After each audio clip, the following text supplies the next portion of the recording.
Yan. Hindi ko lang. So guys, i-review natin tong Hands Glow Serum tsaka itong Hands Glow Tinted Sunscreen. So guys, ito na-review ko na. So paubos na nga ako, konti na rin laman. Mga 10 grams na siguro yung laman ito. So before, nakapaglamos naman ako ng face, mag-apply muna ako ng serum. So ipapakita ko sa inyo yung tawag dito yung effect niya. Kung maganda ba siya. As per me, maganda siya. Nakakatuyo din siya ng tigyawat. So, pag maglalagay kayo nito, huwag nyo hahayaan na dumapo sa face nyo to, ano bang tawag dito, basta itong dropper. Kasi, once na napawisan to, at ginamit nyo pa ulit, posible kayo magka-pimple. So, ganyan. So, kunyari, ayan. Ayan, di ba naglagay ako? Iaano ko lang siya dito. So, yun. Yan, konting massage. So, ayan, ang ganda niya. Ang bango niya. Ang bango itong 24 gig papaya serum ng Honest Glow. So, konting massage lang. So, ito yung itsura niya. Meron siyang glass skin effect. May pag ano siya. May pag glass skin effect siya. So, ayan. So, lagyan natin yung kabila. Ito yung difference ng meron. Ito yung difference sa wala. Kung mapapansin nyo, glowing siya.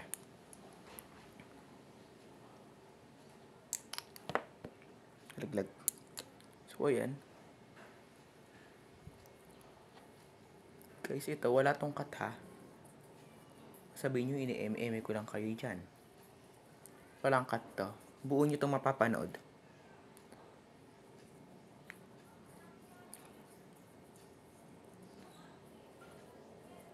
Buo nyo mapapanood tong video na to.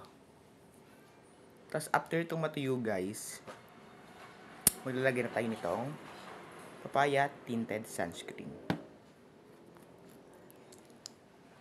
So, ayan guys, ang ganda niya.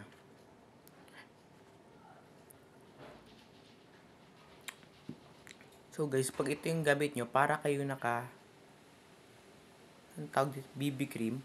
So, dito, para kayo naka-foundation. So, hindi na natin matuyo kasi hindi ko nga so pwede cut para mapanood yun ng buo. Hintayin na natin ma-absorb ng serum yung face natin. So, ang dami ko pa hindi natatry sa product ng Honest Glow, which is yung yung kanilang Red Job. So, hindi na ako nagre-review. Natry ko na din yung coffee nila. Ang una ko na-try sa product nila is yung Kojic Papaya Soap. So, wala ko stock dito. Nag-RS din ako noon last time. So, nabenta ko din. So, hindi pa ulit ako nakakuha. Tapos, na-try ko din yung Honest Glow Glass Skin Soap. Tapos, itong sunscreen nga. Itong serum. Tsaka itong Tinted Papaya Sunscreen. So, na-try ko din yung Honest Glow Fountain nila. Yung juice. Masarap din yun. May libre pang sabon yun kapag bumili kayo. Nasa ano lang yun. 300 pesos ata bili ko doon. Tapos may isang 70 grams na Kojic Papaya Soap. So, natry ko din yung coffee nila. Yung kasama doon sa RS package ng sabon. So, ito parang tuyo na ata. So, kung gusto niya mapanood yon, nasa kabilang account ko. Pero ipopost ko din yun dito. So, na-try ko nga pala yung kanilang Pink White Capsule. Ayan yung difference niya. Meron siyang glowing effect. Tapos ito, ang bango dito guys. Hindi kayo magsisisi sa pag bumili kayo. Pag bumili kayo ito, nasa 190 pesos lang to. So, 2 fingers. So, ayan. Ito yung 1 finger. Itong left side muna. Lalagyan natin. So, ayan yung difference niya. Ipapakita ko sa inyo yung meron sa wala ha. Ipapakita ko sa inyo yung meron sunscreen sa walang sunscreen.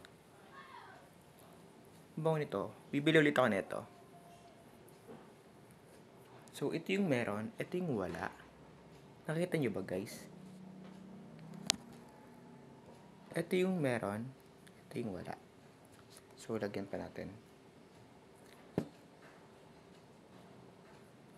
Lalagyan nyo din yan sa may mata nyo para pantay. Papantay nyo yan guys. Tapos mamaya lalagyan natin sa leg. So, para ka dito naka-foundation guys. Ang ganda. Ang bango pa. Kung kung mahilig kayo mag-photoshoot, pwede nyo itong gamitin. So, ito naman. Dalagay tayo. Kung mga photoshoot kayo, attend kayo ng party, bagay na bagay ito. At SPF 50+++ na siya. So, ito guys, FDA approved naman to guys. Hindi kayo matatakot na bumili kasi nasa FDA portal siya. So, ayan. Glowing na yung peg natin dyan. Gwapo na ulit tayo.